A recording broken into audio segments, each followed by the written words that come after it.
வணக்கம் மக்களை. இன்னைக்கு 11 மீடியாவோட டாப் 3 சினிமா நியூஸ் தான் உங்களுக்கு நான் கொடுக்க போறேன். டக்குன்னு சொல்லிட்டு பட்டுன்னு நான் போயிடுறேன்.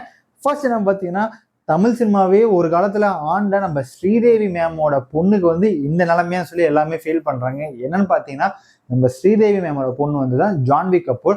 ஸோ ஜான்வி கபூர் வந்து ஹிந்திலையும் தெலுங்குலையும் பயங்கரமான டாப் ஹீரோயின் லெவலில் தான் இருக்காங்க.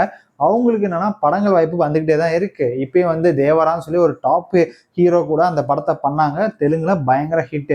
ஸ்ரீதேவி மேம் வந்து தமிழ்ல வந்து சரி, தெலுங்குலையும் சரி, ஹிந்திலும் சரி, அவங்களோட கேரக்டரும் அவ்வளோ சூப்பரா இருக்கும். அவங்களோட பொண்ணு வந்து இந்த மாதிரி நடிக்கிறப்போ அவங்களுக்கு இன்னுமே பெருமையா தான் இருக்கும். ஸோ அவங்க வந்து இப்போ நம்ம கூட இல்லை. பட் இருந்தாலும் ஜான்வி கப்போட வருத்தம் ஒன்னே ஒன்று இந்த தமிழ் சினிமாலையும் இருக்கு, ஹிந்தி சினிமாலும் இருக்கு. ஒட்டுமொத்த சினிமா மேலேயும் ஜான்வி கபூருக்கு ஒரு வருத்தம் இருக்கு. என்னன்னு கேட்டீங்கன்னா, அவங்க வந்து எல்லா படங்களுமே கிளாமரா நடிக்கிறாங்க. ஸோ கிளாமர் மீன்ஸ் ஒரு 2 சீனுக்கும் சரி, இல்லை த்ரூ அவுட்டும் சரி, என்னை வந்து கிளாமருக்கு தான் யூஸ் பண்றாங்கன்னு சொல்லி ரொம்பவே ஃபீல் பண்ணி அவங்களோட இணையதளத்துல வந்து பதிவு பண்ணியிருக்காங்க. ஏன்னு கேட்டிங்கன்னா, ஜான்வி கபூரோட கேரக்டரும் சரி, அவங்களோட அந்த ஆக்ஷன்ஸையும் சரி, நிறையா வந்து ரத்தத்திலே ஊறி இருக்கு. அம்மாவோட ரத்தம் வந்து எனக்கு உள்ள இருக்கனால அம்மாவோட நடிப்பு திறன் வந்து எனக்குமே இருக்கு. ஸோ எல்லாருமே எனக்கு ஒரு வாய்ப்பு தாங்கன்னு சொல்லி அவங்க ஒரு ஓப்பன் ஸ்டேட்மெண்ட்டே கொடுத்துருக்காங்க. ஏன்னு கேட்டிங்கன்னா, ஸ்ரீதேவி மேம் வந்து எல்லா லாங்குவேஜும் சரி, எல்லா டைப் ஆஃப் மூவியும் சரி, எல்லா எமோஷனும் சரி, மேம் வந்து பூந்து விளையாண்டுருப்பாங்க.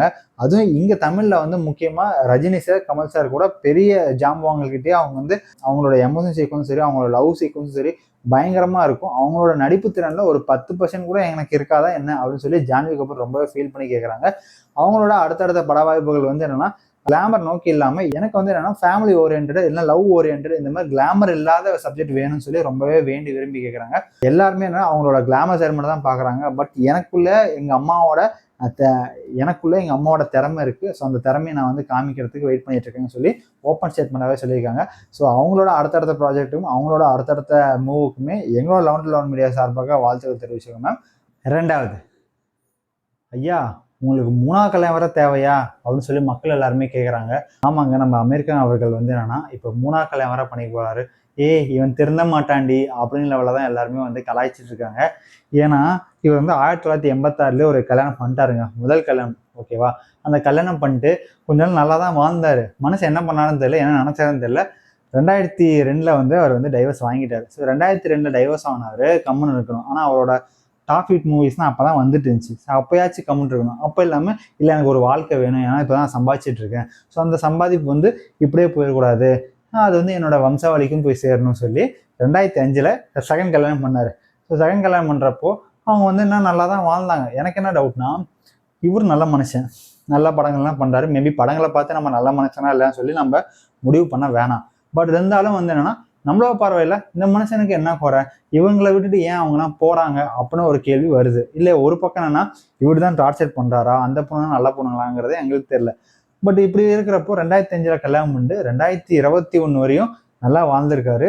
ஸோ அந்த கொரோனா முடிஞ்சுமே வந்து நல்லா தான் வாழ்ந்திருக்காரு. என்ன நினைச்சான்னு தெரியல, பொசுக்குன்னு அவங்களையும் டைவர்ஸ் பண்ணிட்டாரு.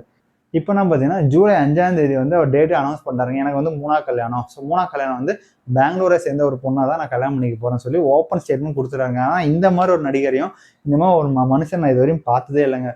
எல்லாருமே இங்கே வந்து கள்ளக்காதல் நல்ல காதல்னு சொல்லி ஒரு கல்யாணமே வந்து திருட்டுத்தனமாக தான் பண்ணுறாங்க. அப்படி இருக்கிறப்போ இவர் என்னன்னா ஓப்பனாக நான் 3ஆவது கல்யாணமே பண்ணுறேன்னு சொல்லி பத்திரிகையில் ஓப்பன் ஸ்டேட்மெண்ட்டாக கொடுக்குறாரு. கிட்டத்தட்ட இவருக்கு இன்னி தேதியில் பார்த்தீங்கன்னா 61 வயசு. 61 வயசில் இவர் பண்ணுற கல்யாணம் வந்து அது வந்து நார்மல் கல்யாணமா இல்லை 60ஆம் கல்யாணமா? கிட்டத்தட்ட 60ஆம் கல்யாணம் தாங்க. இந்த 60ஆம் கல்யாணத்தில் இவர் பண்ணுறது ஓகே, பட் அந்த பொண்ணு எப்படி அக்செப்ட் பண்ணி இந்த லைஃப்குள்ளே வரப்போகுதுன்னு தெரில. இவர் வந்து அந்த பொண்ணு எப்படி கன்வின்ஸ் பண்ணி ஓகே பண்ண வச்சாருன்னு தெரில. மேபி பணம் இருந்தால் எல்லாமே நடக்குமாங்கிறது எனக்கு புரியல. பட் என்னவோ வாழ்த்துக்கள் சார். இவங்களோட 11 மீடியா சார்பாக உங்களோட கல்யாணத்துக்கு இவங்களோட மனதார வாழ்த்துக்கள். ரொம்ப ரொம்ப நன்றி சார். 3வது, என்னது ராகவா லாரன்ஸோட பொண்ணு வந்து நடிக்க போறாங்களா? ஆமாங்க. ஸோ இப்போ வந்து ரீசெண்டாக வந்து ட்ரெண்டிங்கில் இருக்கிறது நம்ம ராகவின்னு அந்த பொண்ணு தான்.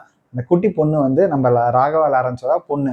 ஸோ அவங்க என்ன பார்த்தீங்கன்னா, அவங்க இதுவரை எந்த ஒரு சினிமாலும் சரி, எந்த ஒரு மீடியாலும் சரி, அவங்க முகத்தை வந்து அவங்க காமிச்சதே இல்லை. அந்த பொண்ணோட முகத்தை வந்து காமிக்கக்கூடாதுன்னு ஒரு கான்சியஸாக இருந்த ஒருத்தர் தான் லாரன்ஸ் சார். ஏன்னா படிப்பு ரொம்ப முக்கியம், படிப்பு தான் அவங்களை வந்து அடுத்த நிலைமை கொண்டு போகும்னு சொல்லி சொல்கிற ஒரு ஆள் வந்து லாரன்ஸ். அது வந்து நார்மலாக எல்லா தகப்பனாரும் சொல்கிற ஒரு வார்த்தையை அதுவும் தான் இவரும் ஃபாலோ பண்ணியிருக்காரு. அது மாதிரி அவங்களோட பொண்ணு வந்து நல்லா படித்து முடிச்சு, அது மட்டும் இல்லாமல் எக்ஸ்ட்ராவாக அப்பாவோட துறையவே தேர்ந்தெடுத்து படிக்கலாம்னு சொல்லி அவங்க வந்து டைரக்டருக்கு படிச்சிருக்காங்க. ஸோ டைரக்ஷனுக்கு படிக்கிறப்போ அவங்களோட சின்ன சின்ன நுணுக்கங்கள்லாம் தெரியுது. ஏன்னா அப்பா வந்து காஞ்சனா, காஞ்சனா 1, காஞ்சனா 2, காஞ்சனா 3 சொல்லி இத்தனை படங்களை வந்து அவரே டைரக்ட் பண்ணி, அவரே ஆக்ட் பண்ணி, அவரே கூட மியூசிக்லாம் பண்ணியிருப்பாரு. அப்புறம் இருக்கிறப்ப என்னன்னா அவரோட புள்ள நான் வந்து அதை பண்ணாமல் இருக்க முடியுமான்னு சொல்லி ஆரன் சாரோட பொண்ணே தானா இறங்கி வந்து நான் அந்த படத்தை வந்து நான் பண்றேன்ப்பா அப்படின்னு சொல்லியிருக்காங்க. ஆனா என்ன படம் பண்ண போறாங்கன்னு சொல்லி யாரும் இன்னும் கன்ஃபார்ம் பண்ணல. ஏன்னா அவங்க வந்து ஒரு டிஸ்கஷன்ல போயிட்டு இருப்பாங்களா, ஏன்னா யார் கூடயும் வந்து அசிஸ்டன்ட் டைரக்டர் அந்த வரையும் அந்த பொண்ணு ஒர்க் பண்ணல. அப்போ இருக்கிறப்போ தமிழ் சினிமா வந்து அந்த பொண்ணை எப்படி ஏத்துக்கும்னு சொல்லி எல்லாத்துக்கும் ஒரு டவுட் இருக்கு.